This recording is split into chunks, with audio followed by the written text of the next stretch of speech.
উজনি যোৰহাট দক্ষিণ ফল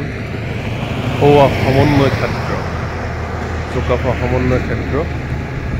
আৰু এয়া অধিৱেশনস্থলী যোৰহাটত এইবাৰ শংকৰ সংঘৰ অধিৱেশন হ'ব এয়া পৰিৱেশ এয়া চব গোটেই পৰিৱেশটো আপোনালোকক অকণমান দেখাব বিচাৰিছোঁ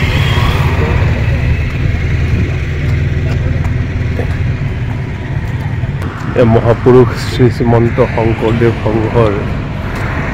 অধিৱেশন হ'ব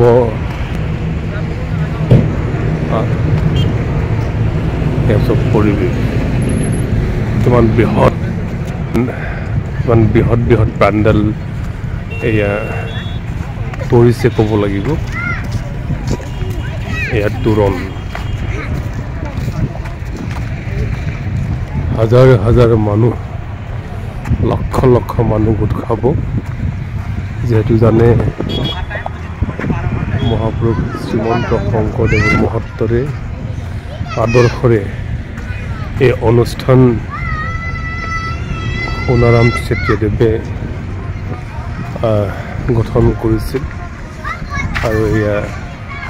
এইবাৰ হ'বলগীয়া পৰিৱেশ আপোনালোকে চাওক কিমান বৃহৎ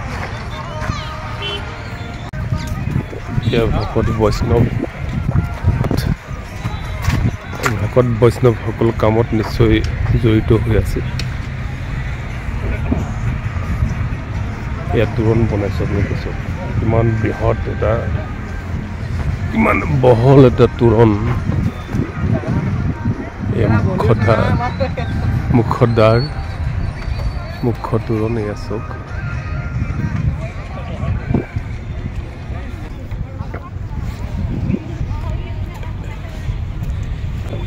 মহবন্ধা পথাৰৰ বিপৰীত পথাৰ এখনত এই বৰ্তমান অধিৱেশন হ'ব অহা 6 ফেব্ৰুৱাৰীৰ পৰা এই যোৰহাটত এয়া চোক এয়া নামঘৰ শ্ৰীমন্ত শংকৰদেৱৰ আদৰ্শৰে এই সংঘ জন্ম হৈছে আৰু এয়া অসমীয়া জাতিৰ মুখ্য আয়ুস ৰেখা ক'ব লাগিব যিটো নামঘৰ নহ'লে আমাৰ অসমীয়া সমাজ নহয় এয়া নামঘৰ প্ৰথম সোঁহাতে বনাইছে এয়া চব মাত্ৰ 6 দিনীয়া অধিৱেশনৰ বাবে ইমান বৃহৎ আয়োজন আপোনালোকে চব শ্ৰীমন্ত শংকৰদেৱ সংঘৰ অধিৱেশন হ'ব এইবাৰ যোৰহাটত এয়া একদম 37 নং ঘাইপথৰ কাষত এয়া আপোনালোকে জনা অসমীয়া সমাজক গঢ়োতা অসমীয়া সমাজক প্ৰাণ দিওঁতা অসমীয়াৰ জীৱন অসমীয়া মানুহৰ জীৱন গঢ়োতা শ্ৰীমন্ত শংকৰদেৱ সংঘৰ এয়া এইবাৰ এই যোৰহাটতে হ'ব অধিৱেশন আপোনালোকে আহিব কিমান বৃহৎ আয়োজন আপোনালোকে দেখিছে এয়া যোৰহাটত আপোনালোকে যদি নামনিৰ পৰা আহে দেৰগাঁও পাৰ হৈ কাকডুঙৰ নদীখন পাৰ হৈ সোঁ চাইডে চুকাফা সমন্বয় ক্ষেত্ৰ পাব আৰু এই বাওঁ চাইডে এই বৰ্তমান হ'বলগীয়া অধিৱেশনস্থলী এয়া চব কি আয়োজন শ্ৰীমন্ত শংকৰ গুৰুজনা নোহোৱা হ'লে অসমীয়া সমাজ কোনফালে গতি কৰিলেহেঁতেন সেইটো আমি নাজানো কিন্তু এটা শান্তিময় পৰিৱেশ অসমীয়া সমাজক শান্তিময় পৰিৱেশ দিয়াৰ এটা ব্যৱস্থাৰে এই অসমীয়া সমাজক শান্তি প্ৰতিষ্ঠা কৰাৰ ব্যৱস্থাৰে আমাৰ শংকৰ গুৰুজনাই এই আদৰ্শ দি গ'ল আৰু এই আদৰ্শ সকলো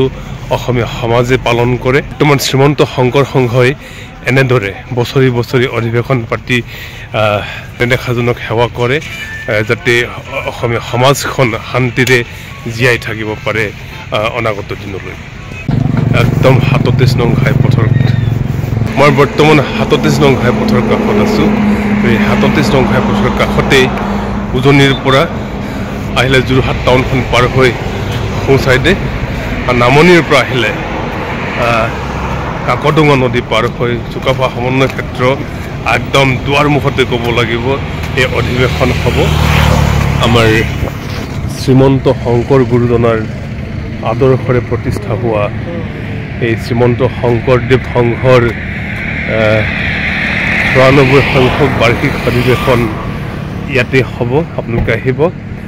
বৈষ্ণৱ পণ্ডিত সোণাৰাম চুতীয়া সমন্বয় ক্ষেত্ৰ এই নামেৰে নামাকৰণ কৰা হৈছে এই ক্ষেত্ৰখন এই আপোনালোকক দেখাবলৈ চেষ্টা কৰিছোঁ